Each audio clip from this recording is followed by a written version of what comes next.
하나님 말씀 봅니다. 잠언 말씀입니다. 네, 잠언 18장 21절 말씀 봅니다. 구약성경 잠언 18장 21절 우리 한 절의 말씀 보겠습니다. 구약성경 931면 잠언 18장 21절 우리 한 절의 말씀 함께 읽겠습니다.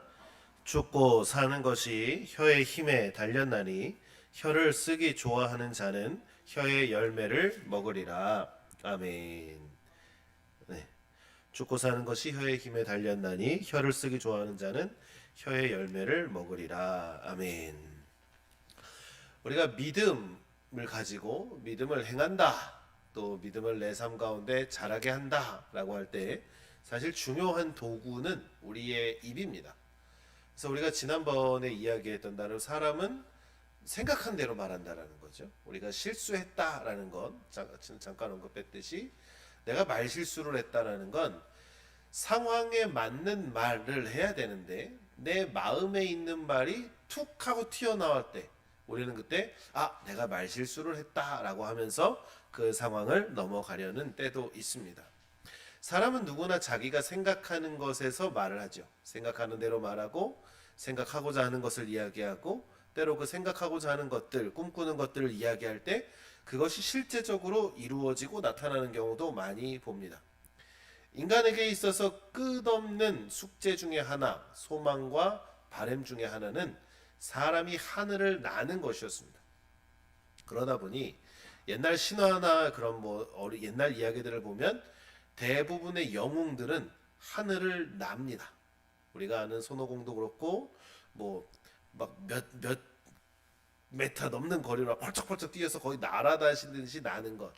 근데 우리가 날았으면 좋겠다, 날고자 한다, 내가 날 것이다라는 그 바람과 말이 결국 어떻게 이루어졌죠? 비행기가 만들어지고 우리는 비행기를 타고 날아가게 됩니다.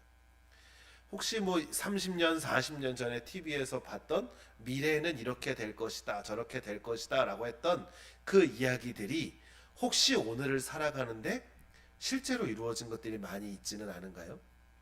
서울에서 부산까지 옛날에 막 5시간, 6시간 가야 되는데 이제는 KTX 하나를 타면 3시간 반 정도면 서울에서 부산까지 갑니다.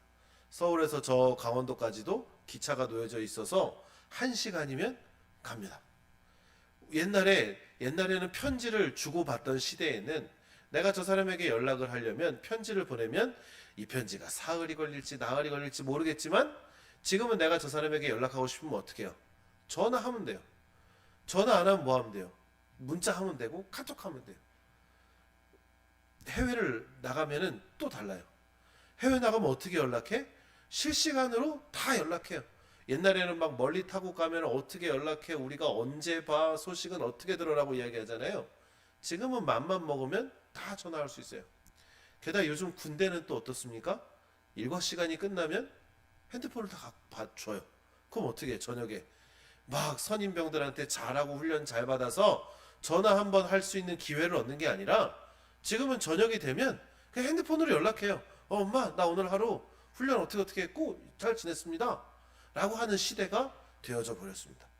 사실 말이라고 하는 건 그냥 우리가 사람과 사람 간의 소통의 문제뿐만이 아니라 이 말이 가지고 있는 힘이 실로 어마어마합니다. 내가 어떻게 말을 하고 사느냐에 따라 사실 그 사람의 삶의 모습이 달라지기도 한다는 것이죠. 우리 교회에서 제가 예전 아주 오래된 이야기죠. 이제는 제가 어떤 이야기를 하자고 그랬죠? 죽겠다라는 이야기를 하지 맙시다 라고 했습니다. 살겠다라고 해봅시다 라고 했어요. 그래서 몇몇 분들은 실제로 힘들고 어렵고 갑갑해도 아이고 살겠네 하면서 그 상황을 이겨내시는 분들도 있습니다. 또 어떤 분들은 정말 별거 아닌데도 이러다가 우리 다 망하는 거 아닙니까? 이러다 우리 죽는 거 아닙니까? 아프면 어딘가로 가야 된다는 이야기들도 종종 하십니다. 에휴 목사님 말이 그런 거지. 죄송합니다. 말이 그런 게 아니라 그분의 삶이 그런 겁니다. 맨날 불평하고 원망하는 사람들의 삶을 한번 보십시오. 그들의 삶은 기쁠까요? 기쁘지 않다고 봅니다. 하지만 맨날 기쁨과 감사를 고백할 수 있는 그 입술을 가진 사람들의 삶을 보십시오. 그분들의 삶은 어떻습니까? 기쁨과 감사로 살아갑니다. 맨날 이게 걱정이다 저게 걱정이다 걱정거리를 늘어놓고 사는 사람은 삶 자체가 걱정입니다. 그러나 매일매일이 오늘 주신 나의 삶이 하나님의 감사와 은혜입니다를 고백하면 그 사람의 삶은 감사와 은혜의 하루가 되는 것이죠. 사랑하는 나의 남편을 저 왼수댁이라고 이야기하면 내가 집에 가면 왼수댁이가 있는 겁니다.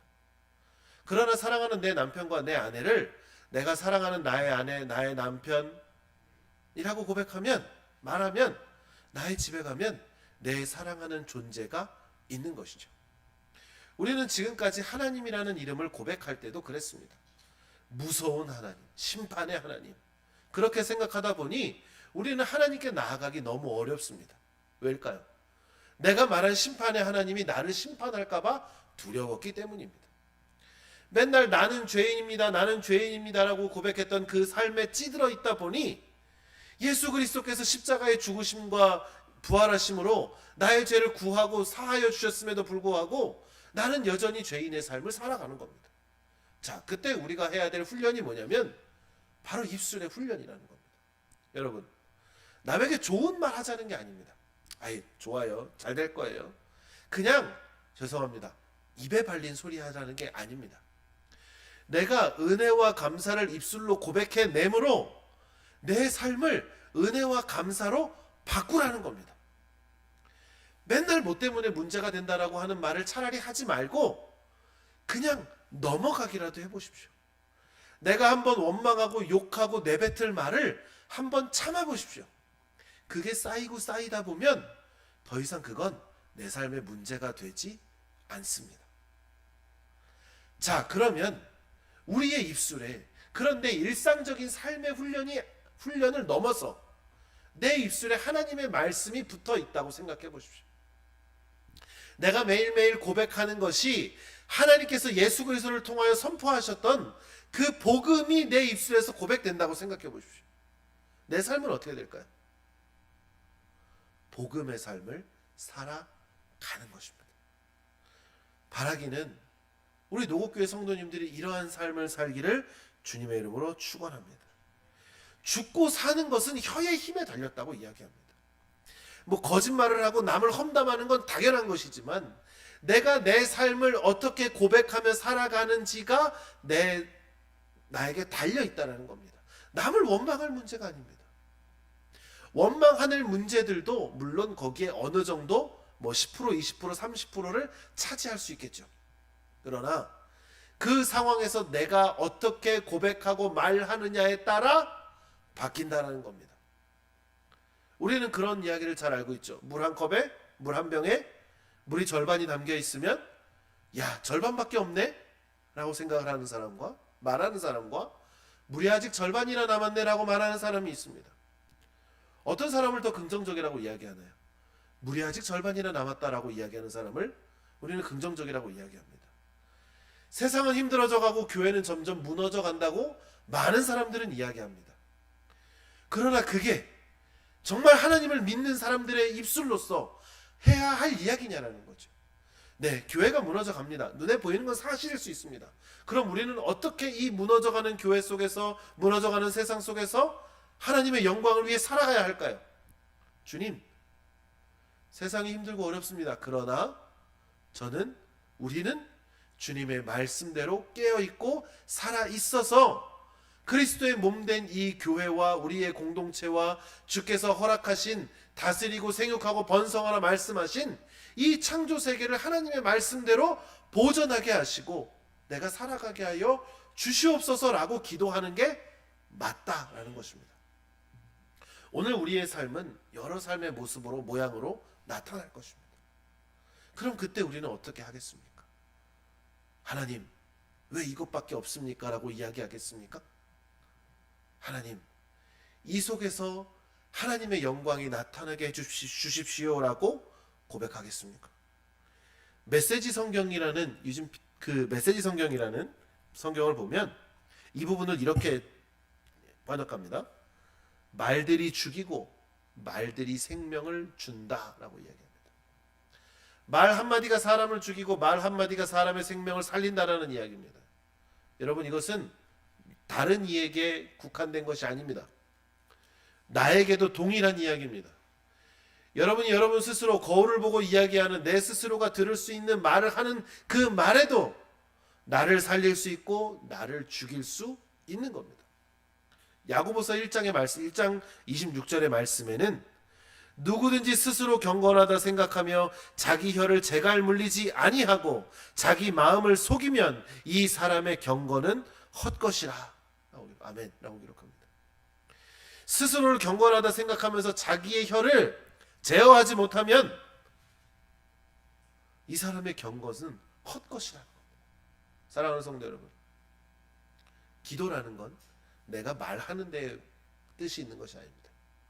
기도는 하나님의 말씀을 고백하고 믿음을 고백하는 데에 중심이 있는 것이고, 하나님의 말씀, 그 은혜의 말씀을 내가 듣는 것입니다. 생명과 죽음은 우리의 말에 달려있는 겁니다. 내가 어떻게 말하는지, 그것은 나의 생각이 됩니다.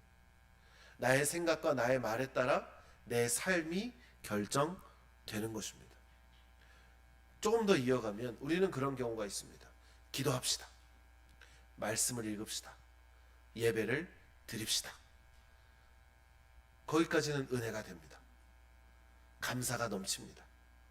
그런데 우리는 그 다음에 꼭 한마디씩을 붙입니다. 기도하는 거 알죠? 근데 라는 말이 붙는 겁니다. 예배 드려야 되는 거 알지요? 근데 라는 겁니다. 찬양하는 거 좋죠? 근데 라는 말이 붙습니다. 여러분, 하나님의 복음 뒤에 근데를 붙이지 마십시오.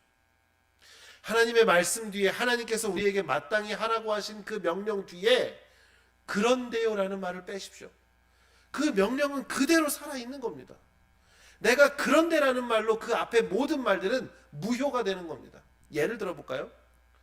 내가 너를 참 좋아해. 그런데 이거 하나만 고쳤으면 좋겠어. 자, 문제를 내볼까요? 이 사람은 상대방을 좋아할까요? 좋아하지 않을까요? 저는 안 좋아한다라고 답을 냅니다. 왜냐하면 근데라는 그 문제가 그 사람으로 하여금 사랑을 막기 때문입니다. 우리가 하나님의 말씀에 순종한다는 건 하나님의 말씀에 그런데요 라고 하지 않는 겁니다. 내 삶도 마찬가지입니다. 주님, 주께서 나에게 명령하신 대로 내가 기도하고 예배 드리고 말씀 보고 서로 섬기기를 결단합니다. 여기서 끝나야 됩니다. 그런데요 주님이 아니라, 왜냐하면 하나님은 하나님을 사랑하는 자들에게 날마다 은혜를 베푸시기 때문입니다. 하나님의 말씀대로 살아가는 자에게 날마다 더하여 주시는 분이기 때문입니다. 그런데 우리는 더하여 주시는 하나님을 믿고 의지하기보다 지금 나에게 더해지지 않은 상황을 가지고 하나님께 이유를 대는 것이죠.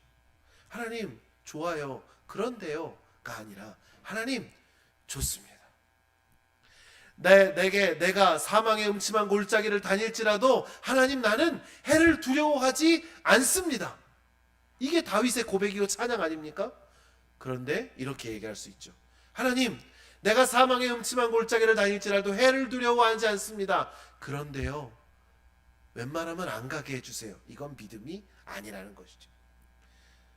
여러분에게 하나님을 향한 무조건적인 믿음이 있기를 주님의 이름으로 축원합니다. 계산하고 이해하고 맞춰보고 따져보고 내 삶의 우선순위를 가지고 하나님의 은혜를 순위를 매길 수 없습니다. 하나님의 은혜는요, 언제나 그 어떤 것보다 선행되어져야 하는 것이고요, 언제나 그 어떤 무엇보다 내가 선택해야 되는 것입니다. 무엇 하고 오는 게 아닙니다. 사랑하는 성도 여러분, 우리의 삶의 우선순위는 하나님의 말씀에 있습니다. 그렇기에 우리가 이렇게 기도의 습관을 가져봤으면 좋겠습니다. 하나님, 저에게 무엇이 부족하고 없습니다.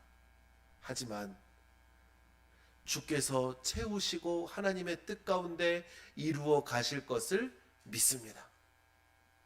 하나님, 저는 삶에 이러이러한 문제가 있습니다. 그러나 주께서 이 문제를 해결하여 주실 것을 믿습니다 라고 기도하는 것이죠. 우리의 기도의 끝에 언제나 믿음의 고백이 있기를 주님의 이름으로 축원합니다. 하나님, 내 삶이, 내 교회가, 내 가정이 주께서 맡기신 모든 일들이 하나님의 영광 가운데 풍성함으로 은혜가 흘러 넘치게 하여 주실 것을 믿습니다 라고 고백하는 겁니다. 그 믿음의 근거는 내가 아닌 늘 하나님의 말씀 가운데 있어야 합니다. 그러려면 어떻게 해야 될까요? 늘 말씀을 가까이 하십시오. 늘 나의 입술이 원망의 입술이 되지 않도록 내 입술을 붙드십시오. 말의 훈련을 하십시오. 기도는 했지만 안 되면 어떡하지 하지 마십시오. 기도하면 치우는 겁니다. 죄송합니다. 기도했는데 왜 안 돼? 아, 목사님, 그걸 한 번이고 두 번이고 가서 계속 기도해줘야죠. 그게 아니라, 기도의 횟수가 문제가 아니라 기도할 때 그 믿음의 진정성을 놓고 기도하십시오. 100번 했다고 응답되는 거 아닙니다. 100번 해도 그 안에 믿음이 없으면 헛겁니다. 그러나 한 번을 하더라도 그 안에 믿음이 있으면 그 기도는 진실된 기도가 되는 겁니다. 기도하고 상황을 보고 좌절하지 마십시오. 기도하고 왔는데 왜 내 상황이 안 바뀌지? 내가 뭔가를 잘못했나? 그런 염려도 하지 마십시오. 무엇이든지 믿고 구하는 자에게 하나님은 주십니다. 우리의 기도는 믿고 구하는 기도가 되어야 할 줄 믿습니다. 말은 참 쉽습니다. 내뱉기도 쉽습니다. 그러나 주워 담을 수 없습니다. 그 말은 그 어떤 칼보다 날카롭습니다. 그 어떤 바늘보다 뾰족합니다. 때로 차라리 말을 안 하는 것이 도움이 될 수 있습니다. 그러나 우리가 말을 하고 살아야 한다면 하나님의 말씀이 우리의 입술에 붙어 있기를 주님의 이름으로 축원합니다. 내 믿음의 고백이 우리의 입술에 붙어 있기를 주님의 이름으로 축원합니다. 이 한 주 동안 우리는 또 각자의 삶을 살 것입니다. 그때 여러분의 입술에 원망과 두려움과 염려 그런 데의 입술이 아니라 내 주님, 주께서 하시고자 하시면 이루어질 것을 믿습니다 하는 믿음의 고백이 여러분의 입술에 늘 붙어 있기를, 거하기를 주님의 이름으로 축원합니다. 기도하겠습니다.